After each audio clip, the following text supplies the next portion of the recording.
VILG 11, o Fundo de Logística da Vinci. Vamos ler o relatório de abril de 2025, publicado agora, no dia 8 de maio de 2025.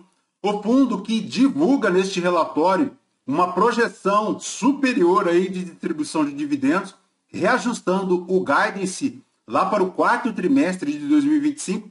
Vamos ver a situação atual dele. Este será o tema do nosso vídeo de hoje.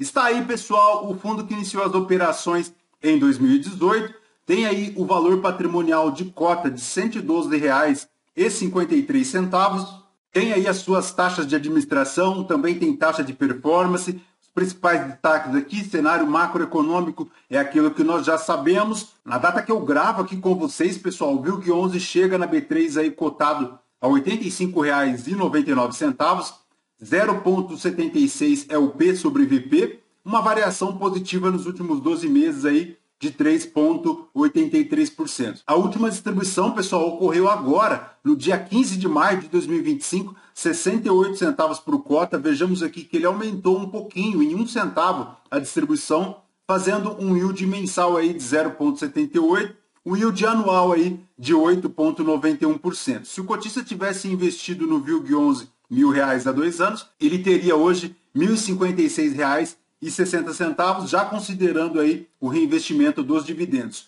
O fundo, pessoal, ele sofre ainda no mercado secundário, o que reflete nesta rentabilidade. Vejamos aqui no gráfico do investidor 10, que ele se encontra inclusive abaixo da linha do IPCA, tá? Ela está abaixo da linha do IPCA, do CDI e também aqui do IFIX. Então, importante o cotista ficar atento a esta rentabilidade, que já vem sofrendo lá desde 2023. Há um bom tempo, esta rentabilidade vem aí na linha inferior, ponto de atenção por parte do cotista. Nos principais destaques aqui temos a rentabilidade bruta, que foi de 6,8%, 66% aqui dos contratos vencendo a partir de 2028, os rendimentos, como comentamos, 68 centavos e um novo guidance aí para o final do trimestre de 2025. No cenário macroeconômico, aquilo que nós já sabemos, não perderemos tempo. Em relação aqui ao fundo, o resultado recorrente, segundo a gestão, apresenta aí um incremento contratado de 3 centavos por cota, isso porque, encerrado o período de carência dos novos contratos de locação assinado aí nos últimos meses,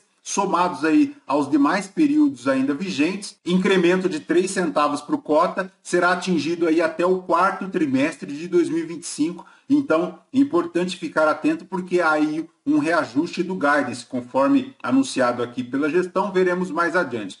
Em relação ao resultado do fundo, pessoal, para abril, ele fez aí R$ 10.460.000, o equivalente a 70 centavos por cota. O resultado de imóveis totalizou aí 13.146.000, o equivalente a 88 centavos por cota.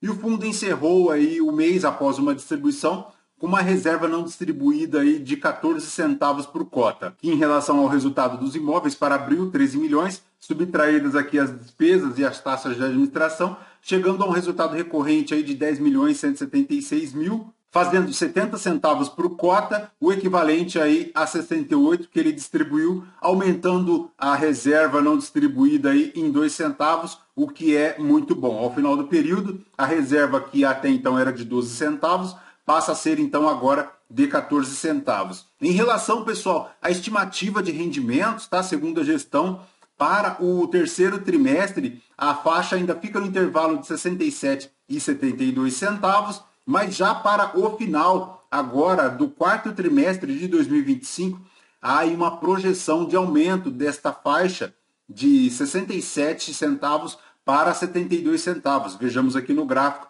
o guidance que até então era de 65 na banda inferior para 70 na banda superior, agora passa de 67 na banda inferior para 72 na banda superior, o que é excelente, tá? Mostrando aí que a gestão tem buscado se desafiar, realizando novos contratos e com o fim das carências, este resultado reflete aqui no fundo, o que projeta já inclusive um aumento em relação ao guidance. Em relação aqui, pessoal, a rentabilidade para abril, a cota referencial inicial foi de 82,58, a final ajustada foi de 87,52, uma rentabilidade bruta do fundo aí de 6,8%, versus o IFIX, que rendeu 3%, e o Ibovespa 3,7%. Na rentabilidade líquida, pessoal, o fundo ficou aí em 5,6% versus ao 0,9% do CDI líquido. Segundo a gestão, a cota ajustada do fundo encerrou o mês de abril aí aos R$ 87,52,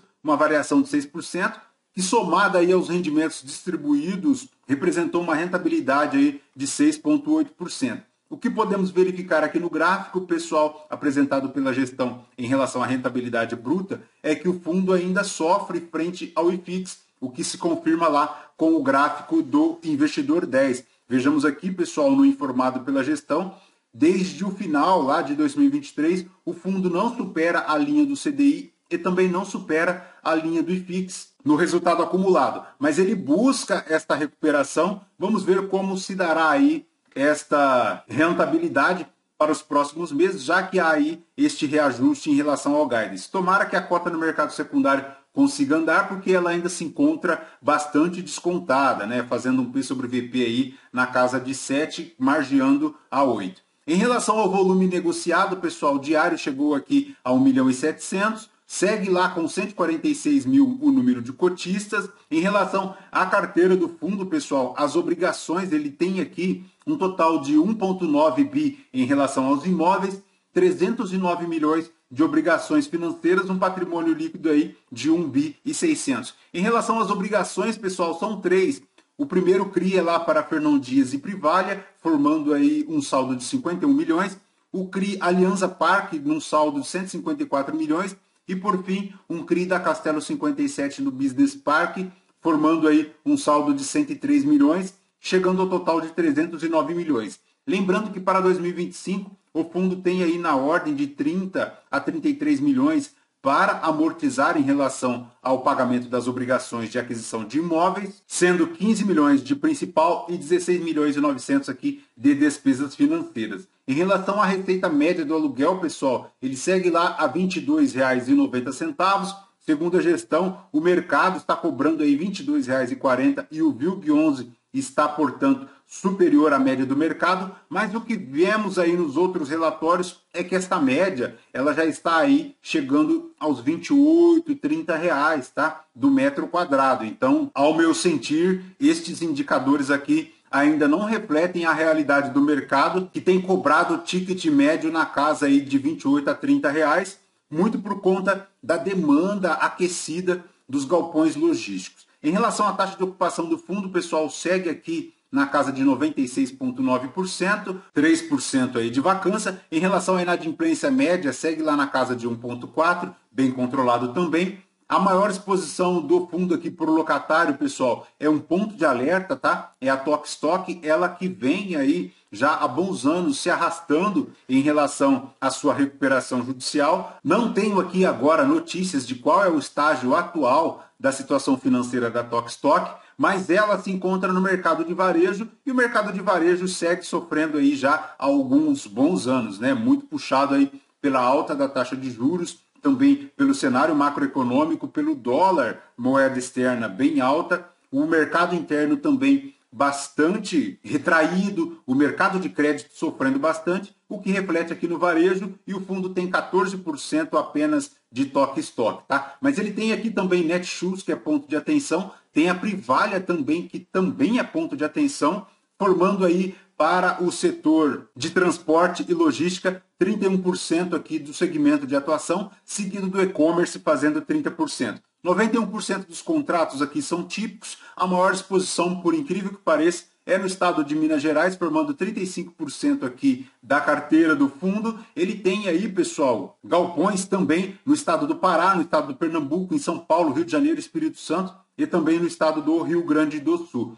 Em relação ao prazo médio dos contratos, pessoal, 3,7 anos, 1,2% vencendo agora em 2025, 18% aí de revisionais agora para maio de 2025, então é bem provável que aqui o fundo conseguirá fazer aquele incremento de receitas para aumentar o guidance de distribuição, como vimos anteriormente. Os contratos, pessoal, 80% deles indexados ao IPCA, 20% ao IGPM. E do portfólio do fundo, pessoal, o destaque fica lá para o Caxias Parque, com 2% de vacância. Tem aqui também o Parque Logístico lá de Pernambuco, com a taxa de ocupação de 83%, formando aí 17% de vacância. E também o Airport Tower lá em Guarulhos 3, tá? Formando aí 8% de vacância. Por fim, o Alianza Parque lá em Belém, Benevides, na Grande Belém, no Pará, tem aí também 87% de taxa de ocupação, formando aí 13% de vacância. Perfeito, pessoal? De VILG 11 é basicamente isso. Bora ficar atento aí ao guidance da gestão. A VILG que tem por hábito